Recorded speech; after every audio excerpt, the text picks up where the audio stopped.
Hi friends, നമ്മൾ ഇന്ന് ഉണ്ടാക്കാൻ പോകുന്നത് ഒരു ടേബിൾ ലാമ്പാണ്, അഥവാ പോസ്റ്റ് ലാമ്പ് എന്നും പറയും. ഈ ഒരു ടേബിൾ ലാമ്പ് നമുക്ക് ഗാർഡൻ ലാമ്പായിട്ടും യൂസ് ചെയ്യാം. അതുപോലെ തന്നെ വീടിനുള്ളിൽ ഷൂട്ട് ചെയ്യുന്നവർക്ക്, അതായത് ഇപ്പോൾ കുക്കിങ്ങോ അതേപോലെ തന്നെ ആർട്ട് ആൻഡ് ക്രാഫ്റ്റ് ഒക്കെ ചെയ്യുന്നവർക്ക് ഈ ഒരു ലാമ്പ് വളരെ ഉപകാരമാണ്. ഈ ഒരു ടേബിൾ ലാമ്പ് ഹാൻഡിൽ ചെയ്യാനായിട്ട് വളരെ ഈസിയാണ്. അപ്പോൾ ഇതിനാവശ്യമായിട്ടുള്ള മെറ്റീരിയൽസ് എന്തൊക്കെയാണെന്ന് ആദ്യം നോക്കാം.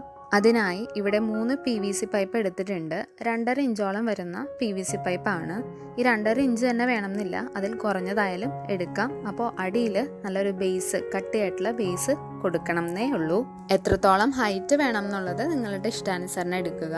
പിന്നെ PVC പൈപ്പ് പുതിയത് തന്നെ വാങ്ങിക്കണമെന്നില്ല. നമ്മുടെ വീട്ടിൽ എന്തിനെങ്കിലും ആവശ്യം കഴിഞ്ഞ് ബാലൻസ് ആയിട്ട് വരുന്നവ ഇതിനുപയോഗിച്ചാൽ മതി. ഇവിടെ നമ്മളും ബാലൻസ് ആയിട്ട് വന്നിട്ടുള്ള 3 പീസ് PVC പൈപ്പുകളാണ് എടുത്തിരിക്കുന്നത്. ഇങ്ങനെ 3 പീസ് തന്നെ എടുക്കണം എന്നില്ല, ഒരൊറ്റ PVC പൈപ്പായാലും എടുത്താൽ മതി. അതുകൂടാതെ 1/2 ഇഞ്ചിന്റെ PVC പൈപ്പ് കൂടി എടുത്തിട്ടുണ്ട്. ഇതിനൊരു 1.5 അടി നീളമുണ്ടാവും. ഇതിന്റെ കൂടെ 5 മീറ്റർ നീളമുള്ള ഇലക്ട്രിക് വയറും പ്ലഗിലേക്ക് കുത്താനായിട്ടുള്ള പിന്നും ബൾബ് ഫിറ്റ് ചെയ്യാനായിട്ടുള്ള ഹോൾഡറും ഒരു എൽബോയും ഒരു സ്വിച്ചും ബൾബുമാണ് ആവശ്യമായിട്ട് വരുന്നത്. ഏറ്റവും താഴെ വരുന്ന PVC പൈപ്പ് എങ്ങനെയാണ് ചെയ്തെടുക്കേണ്ടതെന്ന് നോക്കാം. ഈ ഒരു പൈപ്പിൻ്റെ അടിയിലത്തെ ഭാഗം ഇങ്ങനെ 4 പീസ് വരത്തക്ക രീതിയിൽ കട്ട് ചെയ്തിട്ടുണ്ട്. ഇതിങ്ങനെ മുകളിലേക്കൊന്ന് ബെൻഡ് ചെയ്തിട്ടാണ് വെച്ചിരിക്കുന്നത്. ഈ ഒരു കട്ട് ചെയ്തേക്കുന്ന ഭാഗം നമുക്കൊരു ബേസ്, കട്ടിയായിട്ടുള്ള ബേസ് ഉണ്ടാക്കിയിട്ട് അതിലേക്ക് ഫിറ്റ് ചെയ്യേണ്ടതാണ്. പിന്നെ ഇവിടെ കാണുന്ന ഈ ഒരു സ്പേസ് സ്വിച്ചിന്റെ അളവിൽ നമ്മൾ മാർക്ക് ചെയ്തിട്ട് കട്ട് ചെയ്തെടുത്തിരിക്കുന്നതാണ്. അതുകൂടാതെ ഈ ഒരു ഭാഗത്തായി ഒരു സർക്കിളിന്റെ ഷേപ്പിൽ ചെറുതായി ഒരു ഹോൾ ഇട്ട് കൊടുത്തിട്ടുണ്ട്. ഇത് എന്തിനാന്ന് വെച്ചാൽ ഇതിലെയാണ് നമ്മൾ ഇലക്ട്രിക് വയർ ഇൻസേർട്ട് ചെയ്ത് കൊടുക്കുന്നത്, ഈ ഒരു PVC പൈപ്പിന് ഉള്ളിലേക്ക്. ഇനി ബാക്കിയുള്ള 2 പൈപ്പ് ചൂടാക്കിയതിന് ശേഷം ഒന്നിന് മുകളിലായി മറ്റൊന്ന് വെച്ച് കൊടുത്ത് ഹൈറ്റ് കിട്ടത്തക്ക രീതിയിൽ ചെയ്തെടുക്കണം. അപ്പോൾ ഇങ്ങനെ 2ാമത്തെ പീസ് ചൂടാക്കി കയറ്റി കൊടുക്കുന്നുണ്ട്. അതുപോലെ 3ാമത്തെ പീസ് എടുത്തിട്ടുണ്ട്. ഈ ഒരു PVC പൈപ്പിൽ 1/2 ഇഞ്ച് വരുന്ന PVC പൈപ്പിൻ്റെ അളവിൽ 2 ഹോൾ ഇട്ട് കൊടുത്തിട്ടുണ്ട്. ഈ സർക്കിൾ ഇട്ടിരിക്കുന്ന ഭാഗം മുകളിലേക്ക് വരത്തക്ക രീതിയിലായിരിക്കണം ഫിറ്റ് ചെയ്യാനായിട്ട്. അപ്പോൾ നമുക്ക് ഇത്രയും ഒരു ഹൈറ്റിലാണ് കിട്ടിയിട്ടുള്ളത്. ഇത് കഴിഞ്ഞ് 1/2 ഇഞ്ചിന്റെ PVC പൈപ്പിന്റെ ഈ ഒരു ഭാഗത്തായിട്ട് ചെറിയ ഹോൾ കൂടെ ഇട്ടിട്ടുണ്ട്. ഇത് നമുക്ക് ഇലക്ട്രിക് വയർ കടത്തി കൊടുക്കാനുള്ളതാണ്. എന്നിട്ട് PVC പൈപ്പിന്റെ മുകളിലത്തെ ഹോളിലേക്ക് ഈ ഒരു PVC പൈപ്പ് ഇൻസേർട്ട് ചെയ്ത് കൊടുക്കാം. ഇതിന്റെ അറ്റത്താണ് ബൾബ് ഇട്ട് കൊടുക്കേണ്ടത്. ഇങ്ങനെ ആദ്യം എല്ലാം ഫിറ്റ് ചെയ്ത് നോക്കിയതിന് ശേഷം മാത്രം ഇലക്ട്രിക് വയർ ഇൻസേർട്ട് ചെയ്ത് കൊടുക്കാൻ പാടുള്ളൂ. അപ്പോൾ എങ്ങനെയാണ് ഇത് ചെയ്യേണ്ടതെന്ന് സ്റ്റെപ്പ് ബൈ സ്റ്റെപ്പായിട്ട് കാണിക്കാം. ഏറ്റവും താഴത്തെ PVC പൈപ്പിന്റെ ചെറിയ ഹോളിലൂടെ ഇലക്ട്രിക് വയർ ഇൻസേർട്ട് ചെയ്യാം. എന്നിട്ട് ഈ ഒരു ഇലക്ട്രിക് വയറിൽ ഒരു വയർ 2ആയിട്ട് മുറിച്ചിട്ടുണ്ട്. അത് നമുക്ക് സ്വിച്ച് കണക്ട് ചെയ്യാനായിട്ടുള്ളതാണ്.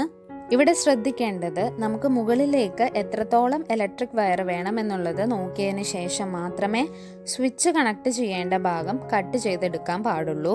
ഇനി സ്വിച്ച് കണക്ട് ചെയ്യാനായിട്ട് ഇതിലെ 2 സ്ക്രൂവും ലൂസ് ആക്കിയതിന് ശേഷം ഇലക്ട്രിക് വയറിന്റെ അറ്റത്തെ ഇൻസുലേഷൻ കളഞ്ഞിട്ട് സ്വിച്ചിലേക്ക് കണക്ട് ചെയ്ത് കൊടുത്താൽ മതി. അതിനുശേഷം വേറെ 2 സ്ക്രൂ ഉപയോഗിച്ച് PVC പൈപ്പിലേക്ക് സ്ക്രൂ ചെയ്യാം. അതിനുവേണ്ടി 2 ചെറിയ ഹോള് PVC പൈപ്പിൽ ഇടണം. എന്നാലേ സ്ക്രൂ ചെയ്യുമ്പോൾ ഈസിയായി ചെയ്യാൻ കഴിയൂ. ബാക്കിയുള്ള ഇലക്ട്രിക് വയർ മറ്റ് 2 PVC പൈപ്പിലൂടെ കയറ്റി കൊടുക്കാം. എന്നിട്ടിങ്ങനെ ഫിറ്റ് ചെയ്യാം. PVC പൈപ്പ് ചൂടാക്കി നേരത്തെ കണക്ട് ചെയ്ത് നോക്കിയത് കാരണം ഇപ്പോൾ ഈസി ആയിട്ട് കണക്ട് ചെയ്യാനായിട്ട് സാധിക്കും.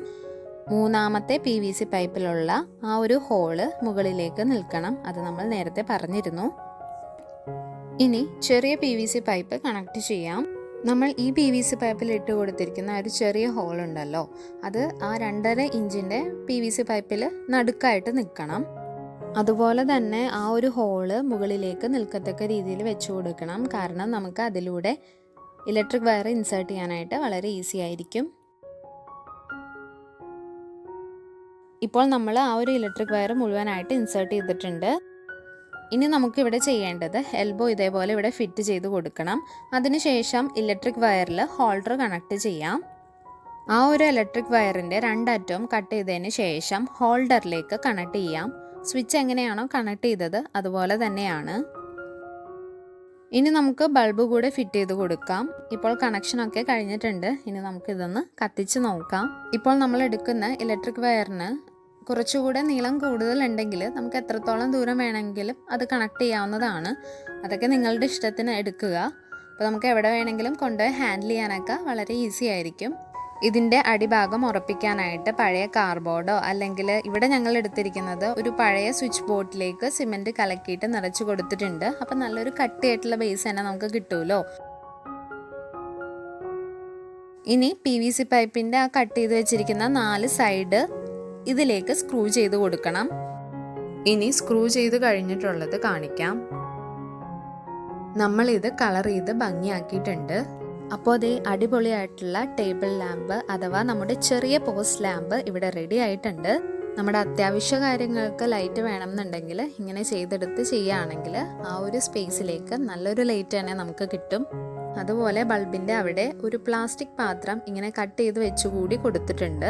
ഇതെന്തിനാണെന്ന് വെച്ച് കഴിഞ്ഞാൽ നമുക്കറിയാം, ബൾബിൽ നിന്ന് വരുന്ന ഒരു ഓവർ ലൈറ്റ് നമ്മുടെ കണ്ണിലേക്ക് അടിക്കാതിരിക്കാൻ വേണ്ടിയിട്ടാണ്. അപ്പോൾ നിങ്ങളിൽ ചിലർക്കെങ്കിലും ഈ ഒരു വീഡിയോ ഹെൽപ്ഫുൾ ആകുമെന്ന് ഞാൻ പ്രതീക്ഷിക്കുന്നു. ഈ ഒരു വീഡിയോ ഇഷ്ടമായെങ്കിൽ ലൈക്ക് ചെയ്യാനും ഷെയർ ചെയ്യാനും അതുപോലെ നിങ്ങളുടെ അഭിപ്രായങ്ങൾ കമൻറ്റ് സെക്ഷനിലൂടെ അറിയിക്കാനും മറക്കരുത്.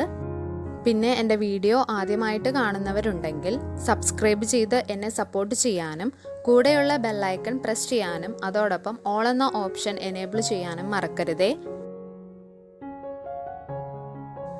അപ്പോൾ നല്ലൊരു വീഡിയോയുമായി മറ്റൊരു ദിവസം കാണാം. Bye bye.